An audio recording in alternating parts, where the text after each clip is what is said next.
Le Stade Français se déplace au stade du Hameau de Pau, fort de ses 3 victoires consécutives. Quant à Pau, 2 défaites consécutives. Il faut arrêter l'hémorragie.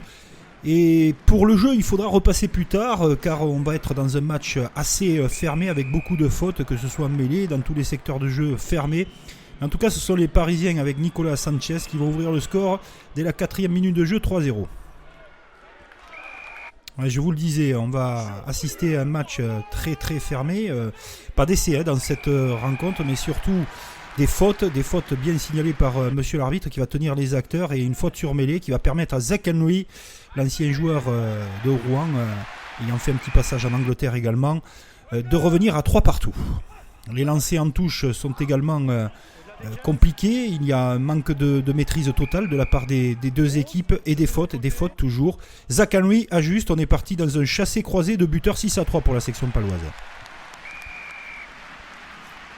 Zach Henry, on va le retrouver un petit peu en difficulté, il essaye de remonter ce ballon, c'est la ligne d'en-but paloise que l'on voit sur cette action. Il va se faire croquer par une défense parisienne vigilante, il a gardé le ballon au sol, qui va permettre à Nicolas Sanchez sur cette action à la 24e de revenir au score avec les Parisiens qui sont toujours dans le match, 6 partout.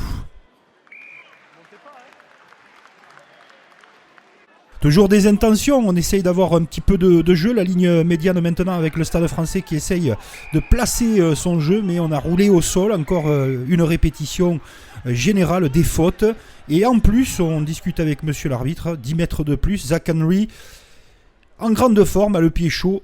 Il va quand même rajouter 3 points de plus pour la section paloise. Tout le monde rentre au vestiaire dans une mi-temps un petit peu ennuyeuse, clairement. On espère évidemment pour la seconde période un peu plus de jeu. Et là, les Parisiens conservent le ballon. Les conditions ne sont pas simples.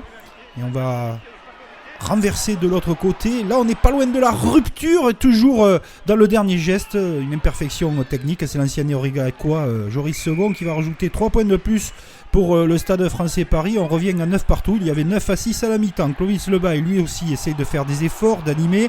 Mais voilà, toujours des passes mal ajustées. Et surtout un caramel de Latou. Un petit peu en retard. Là, son plaquage. Il va prendre un carton jaune. Monsieur l'arbitre a du travail aujourd'hui, mais Zach Henry, lui, travaille bien parce qu'il enchaîne 12 points pour lui déjà au pied. Chandelle, pourquoi pas, on essaye de changer de registre. Le ballon est récupéré par les Parisiens. Bonne défense de la part des Palois, on va chasser.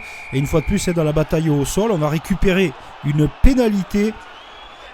Ballon gardé au sol. Dans un premier temps, monsieur l'arbitre avait donné la pénalité aux Parisiens, mais il a changé, bien évidemment.